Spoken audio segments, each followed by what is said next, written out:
Hello, my name is Una. Today I am reading The Seven Brides of the Serpent by David A. Rodriguez. Shall we begin? Freedom demands power. The whispered words echo in Belith's head as all other thoughts and memories grayed at the edges. She was long past exhaustion, but she could not rest. Not yet. She had to see this through. Belith's hands were slick with blood, even though the lattice of scratches on her bare arms and legs was superficial at best. By the time the knife had reached her, it seemed dipped in crimson. As it twisted in her hands again, still hungry and unsatiated, she pressed her back against the flesh of the large tree. Flesh? Is that what it is? The wood beneath the thin fabric of her shift was leathery, rough, but it still felt like bark. The pulsing, though, that slow, steady thrum that seemed to resonate from deep within the wood, stamped its rhythm against her back. Or was that the heartbeats of the women laid before her, impossibly synchronized and becoming louder with each beat that pushed the lifeblood from their bodies? Her eyes went to her companions again. The nearly full spring moon hung in the sky, casting its dour light on the scattered and prone women beneath the naked boughs of the ancient tree, making their white-clad bodies glow with soft incandescence. It was an ethereal scene, their fading breaths casting vapors into the chill night. They would have been a beautiful sacrifice for tomorrow night's culling, if not for Belith and her plans. Belith was 9 years old when she witnessed her first culling. 7 maidens in bride clothes had marched barefoot into the courtyard outside the expansive manor of the 3 warlords. The gathered people, Belith included, were transfixed as the 7 brides waded into the glass-like waters on the edge of town. The spring was clear and cool, and it fed the surrounding swamps through winding tributaries. The waterways should have been too small for the great serpent to traverse, but it would arrive without fail to collect the offering. At least, that's what her mother told her. The culling itself was too dangerous for any in the town to witness. The town's leaders, the 3 powerful, ageless, undying warlords who had brought their people to the swamp long ago, were the only ones to preside over the ceremony. But the tattered remains of the bride's white gowns, spattered with blood, were enough evidence. The next day, the warlords arrived back in the village with good tidings. The great serpent had retreated once more into the swamp and resumed its slumber. The 7 brides had purchased 7 more springs of abundance for the town, at the cost of their lives. The town had long ago resigned itself to the surrender of their daughters every 7 years, for on all other days the people lived in great luxury and safety. The great serpent never threatened them, and their lands were protected by the surrounding swamps. Belith thought the way the town allowed this horror to happen was almost understandable, if not entirely forgivable. None of the women in town, Belith included, grew up feeling entirely free from the reach of the next culling. When the names of this year's culling had been proclaimed, the 7 young women were gathered from their homes by the warlord's men, led by the old sergeant himself. The women had been herded and locked into a small cottage overlooking the waters where they would offer themselves to the great serpent the next night. Only a single guard had been posted. After generations of culling and indoctrination, the idea of resistance was laughable. The warlords assumed all would be obedient. It had been an assumption Belith counted on when she'd pushed her mother's paring knife into the back of the guard's neck. The choked gurgling sounds he'd made as she and the other brides dragged him inside didn't travel far. After convincing the others of her plan, Belith had assured them that the changing of the guard wouldn't happen till morning. That was an assumption she'd been wrong about. The brides had not been gone 2 hours before the sounds of a search party reached them. All were exhausted, trudging through bramblethorn that tore at their skin and muckwater that pulled at their feet, as if the swamp itself meant to hamper them. By the time the group had reached the refuge beneath a towering, leafless tree they had resigned themselves to capture, the 7 brides collapsed to the earth, sobbing their frustration into the mud. Their gambit had failed. Belith had failed. It was then that the whispers came. "Freedom demands power." The 7 women startled from their fatigue and looked around, searching for the source of the whispers. There was no one in sight, a legion of voices that seemed to come from everywhere and nowhere. "Show yourself," one of the brides called out. Belith pressed herself close to the others, brandishing their only weapon, the knife. "Make your choice, or it will be made for you." Belith turned, looking up. She was sure of it now. The whispers were coming from the tree, where dozens of heads hung in its branches, one of which she recognized. It was Scalea. Or it had been. The young woman had been Belith's nanny of sorts when she was young, watching over her whenever her mother had gone into town. But Scalea had been culled 7 years ago. Scalea's dismembered head dangled from a withered vine on the tree. Her single braid, once thick and golden red, was a brittle tangle of copper wire. Her eyes were vacant, set into shadowed sockets lined with age and terrible knowledge. Her sagging mouth had been slashed into the parchment skin of her pale face, a mouth that repeated the words, "Freedom demands power." And then clarity blanketed Belith like a gentle wave, as the once distant sounds of the search party inched ever closer. Many of the heads on this tree were young women, women of their village, brides of the great Serpent. Belith's breath caught as she stared into the unseeing eyes of the dead woman who had been Scalea. "Do not fear," the head of the young woman whispered. "We will share our knowledge," said another. "And with it, you will know power and freedom. Give us your lifeblood and bind yourselves to the tree's service, or return to the village and join your sisters in these branches on the morrow." She saw the truth. The brides all saw the truth. The warlords were not controlling the Serpent. They were feeding the women of their village to this tree, their lifeblood. In exchange for what? Power? Immortality? Had the Serpent ever been a threat to them at all? Belith's throat tightened around tears as she looked at the other women. She knew what they must do. The warlords had lied to the village for generations, but could they trust this tree? And the price? It was too much. The women were looking to her now, seeking answers, guidance. She had convinced them to escape, to defy the warlords. If she didn't do something soon, they would bolt into the swamp, back into the terrible cycle of death. The warlords trafficked in such things, but Belith's life had not prepared her to make such choices. Her mind spun.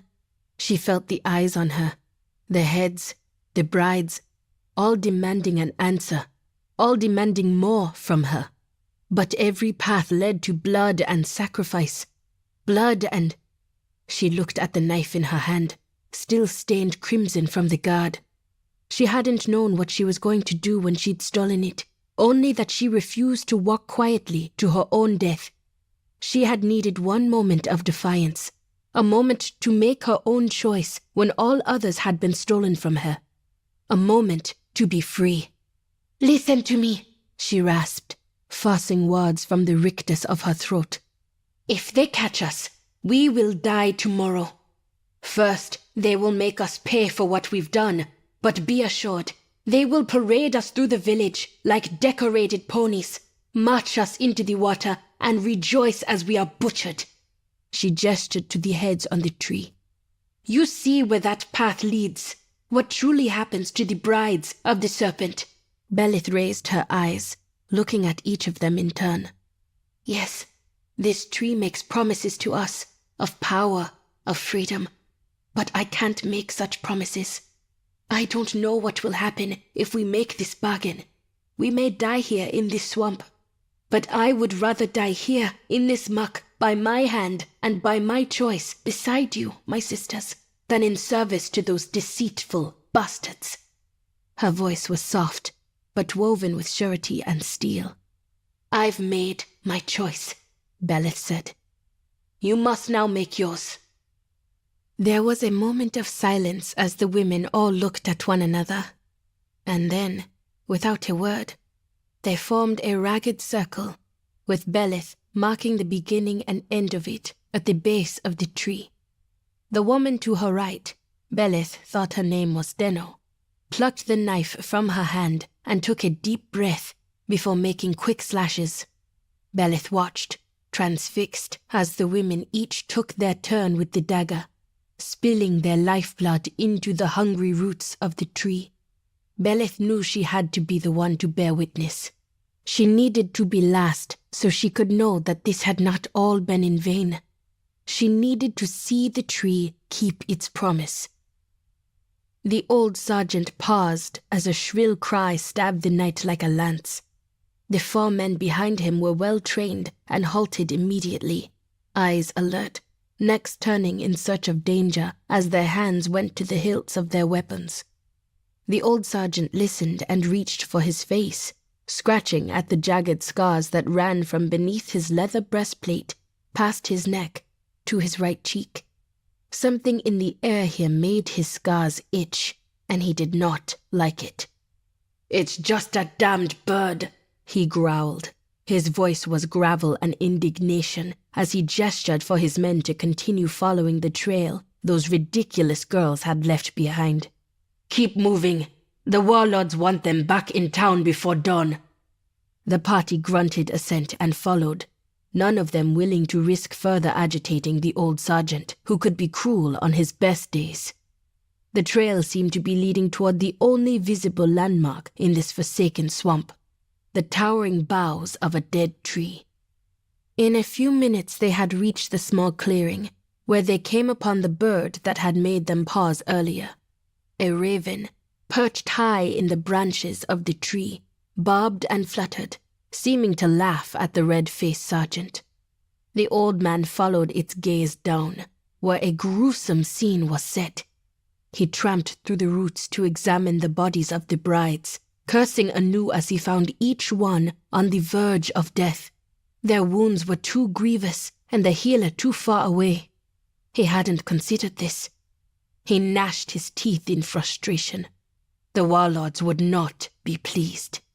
"You're too late," a small voice croaked from the shadows. The old sergeant whirled, spotting Belith leaning against the massive trunk of the tree. "You!" he spat at her. "What did you do?" He stomped over to her, his boots wringing blood from the earth with every step, and yanked her into the moonlight. He gasped as he saw the weeping crimson line across her delicate throat. Belith grinned, blood-stained teeth mocking his horror. "We no longer serve the same master," she said, her voice a whisper that fell on him like a thunderclap. "We are free." With every word, the tree shuddered in response. The men behind him cried out as the tree stretched and grew, branches clawing the sky with terrible life, while the wood shrieked in agony and joy. The branches thickened and expanded, roots rending the earth, casting shadows over the soldiers. Belith laughed as the men scrambled back, huddling together, but the old sergeant still held her shoulders. He was transfixed, not by the tree, but by the raven. The large bird had added its piercing call to the thunderous cracks of splintering wood, as the tree scratched at the moon in defiance of all natural order.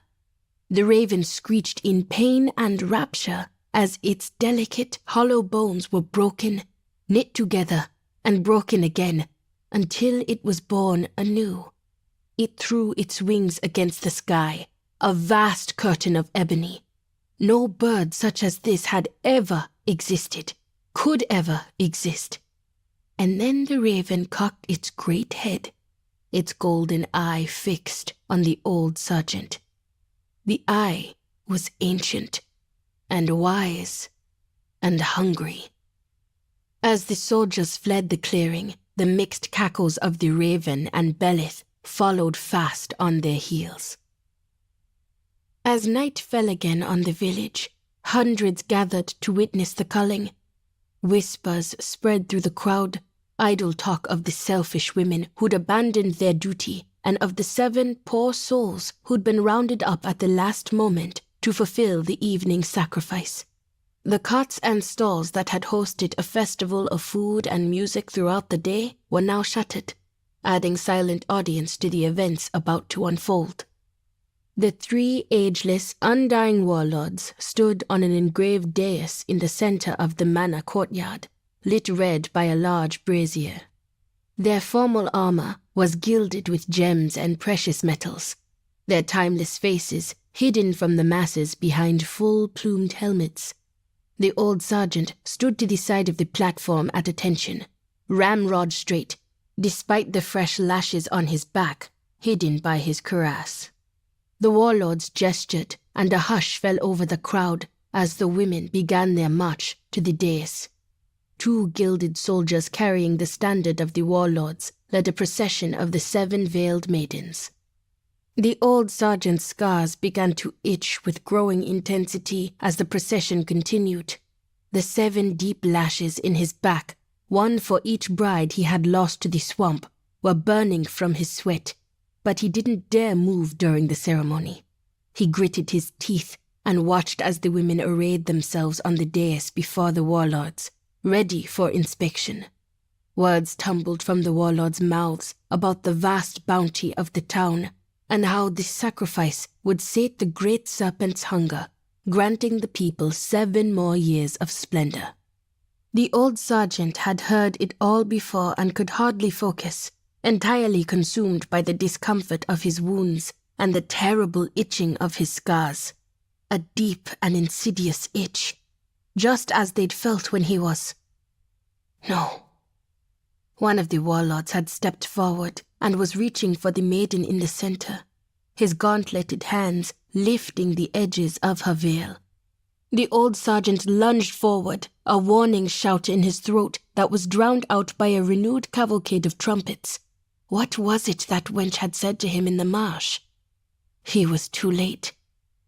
Belith grinned at the warlord from beneath the raised veil, a clean white scar across her throat, pulsing and taunting. "I bid my lord greetings from the Tree of Whispers," she hissed. "Am I a suitable sacrifice?" The warlord paused, frozen by the young woman's eyes. "Such a clever pact you made with the tree," Belith said. 7 heads for 7 more summers. Tell me, was it hard to trick all these people to give up their own flesh for your longevity? Or did it become easier with time? The warlord scrambled back, bellowing, but he could not escape the dais. The brides were closing the circle. Belith paid his antics no mind, reaching out and tracing the warlord's helmet with a single finger. "The simpletons you rule believe gold and gems are the wealth of this land. But the true wealth, the vast, unmeasurable fortune, is all in here." She tapped the forehead of his helmet for emphasis. The great serpent was the perfect threat. Enemies, allies, the people of this village, everyone feared it. No one would dare venture into the swamps to threaten you. No one would dare leave. No one would ever find the tree and discover what you'd done. Belith whipped her head to the side, lashing the old sergeant with her gaze as he charged the dais with his weapon raised. He paused mid-stride as Belith lifted her chin, jerking her head in his direction. His heart exploded in his chest. But we know. The other brides tore off their veils with a howl. The scars on their forearms were clean and healed as they descended on the warlords. And we made our own pact. Forbidden knowledge, power, freedom. The gathered townsfolk stood in silence as the white-clad women cracked open the armor of the warlords, dragging them out of their protective shells to face justice. All for a vow to serve the tree, starting with the return of 3 heads it very much wants. The warlords did not ask for mercy, and the brides did not give it. Moments later, the limp bodies of the warlords lay in a mess of shorn metal, bone, and meat. The brides, white gowns spattered with gore, stood in silent judgment and regarded the cowering onlookers. There was a collective gasp from the crowd as a shadow fell over the dais. A raven with colossal wings that threatened to blot out the light of the moon soared above them. You are all complicit. Belith's voice was soft, but rolled through the courtyard like a testament. For generations, the warlords traded the lives of your daughters to extend their own. For generations, those who came before you allowed this to happen. For all that was taken, there must be recompense. The raven, as if in response to her words, dropped from the sky like an arrow, landing on the carcass of one of the warlords. Its massive beak plunged into the warlord's neck and began to tear. Cries of fear, utterances of denial and innocence rose from the crowd, but again they were silenced. In moments the raven had completed its task, and then it took to the sky, bearing the head of the first warlord. You closed your ears to the pleas of these women, sacrificed so that you could live in the shadow of the warlord's bounty, Belith thundered. Her words were punctuated by the piercing shrill of the raven's return. It dove upon another body to sever the neck tendons of the second warlord. As the bird worked, Belith reached into her shift and revealed 2 fistfuls of incense. She threw the powder into the brazier, and a great cloud erupted before her.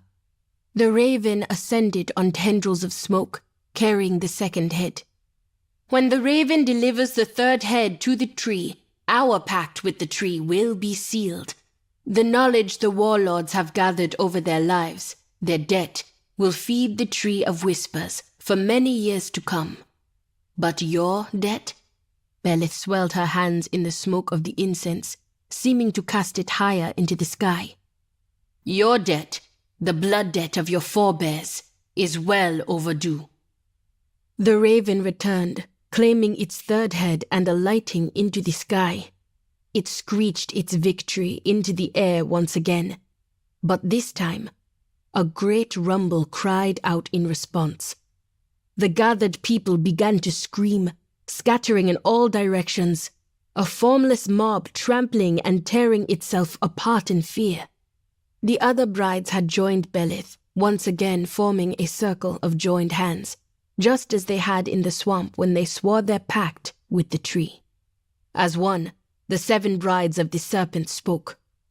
You made your choice.